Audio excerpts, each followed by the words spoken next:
Hi guys, Paul here from PABrewNews, and we're gonna do one last ale for today. It's another porter, so we're doing a little bit of a porter run. Here we go. I don't know where my head is, if you can see me or not, because I decided to sit down for this one. But this is a pretty cool one. I've got my Samuel Smith glass. And here's their Taddy Porter. Now, I've never had this one, so there you go. I think nut brown, something like that. I think that's the only one I've ever had from them. But this is pretty cool. I'm really excited. And apparently they're from Yorkshire.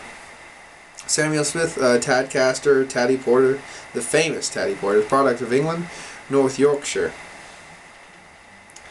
And I'm assuming it's samuelsmith.com or .co.uk, something like that, but I'm not really sure. This is a very dark, fully bodied ale with a rich creamy head and an intense, dry, tangy character. They put dry hops in this too for more aroma and flavor. Samuel Smith's brews at a small, traditional British brewery, the oldest brewery in Yorkshire. So that's really cool. Let's see. Does it have a ABV on it for you guys? I hate reading, by the way. I think you know this. And they're using, apparently it says here that they're using the original well that they made the original thing back in 1759, so that's good. Some real classic original stuff. Yorkshire.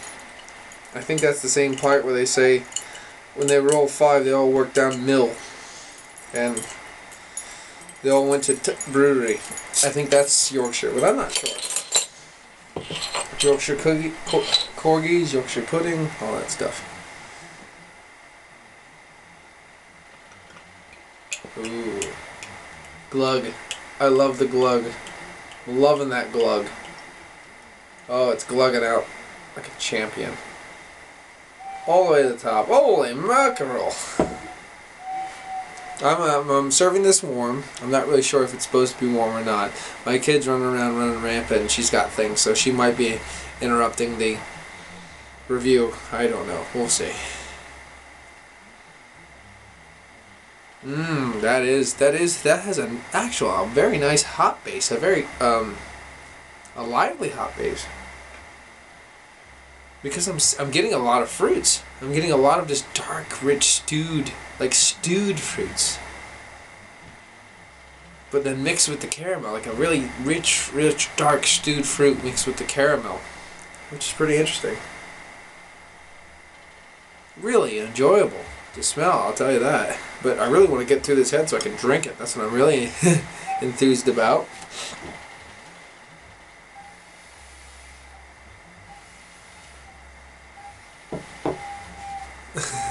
Can you hear her? Can you hear her?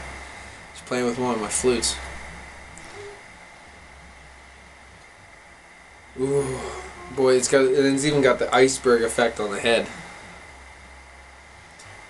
Unfortunately, you're just staring. You're just looking at me, staring at a head. But it really needs to go down before I can drink it. This is 1 pint, 2.7 fluid ounces. I don't know if that's a British pint or an American pint by what they're going by, because I know the British pint's a little bit bigger than the American pint.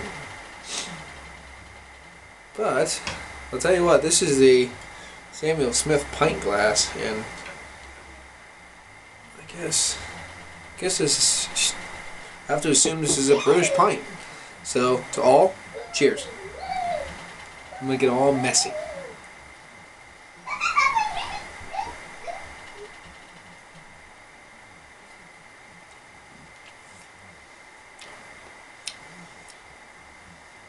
That is tangy. Mmm. Mmm. Mmm. Mmm. That's weird. I can't put my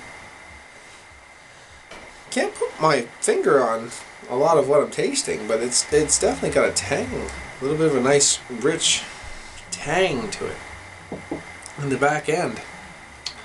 Obviously, but it's mixing with the caramel and stuff, and like kind of diluting the caramel flavor and giving it kind of a, it's taking the sweetness of the tang of the caramel and then this tanginess from, like, I'm assuming it's the dry hop, but blending it together so it's just kind of this sweet slash tart kind of vibe going down, which actually takes away from the caramel.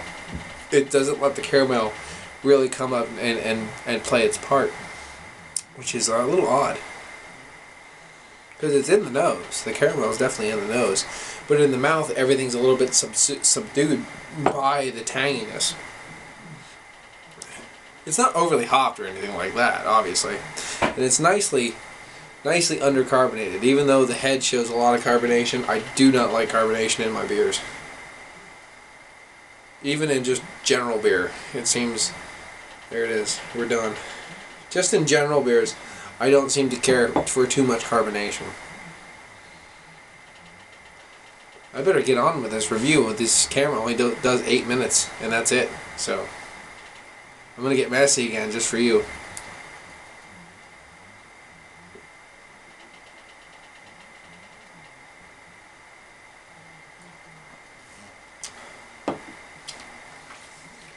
This is actually mild.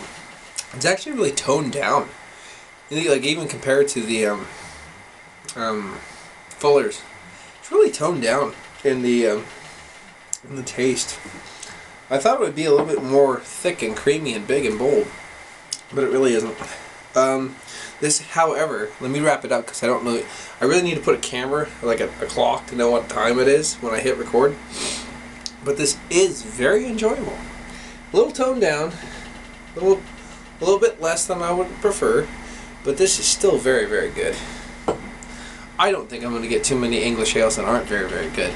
I know some people seem to get a couple crap ones, but hopefully I don't. I mean, I'm not planning on buying any Tesco ales, things like that.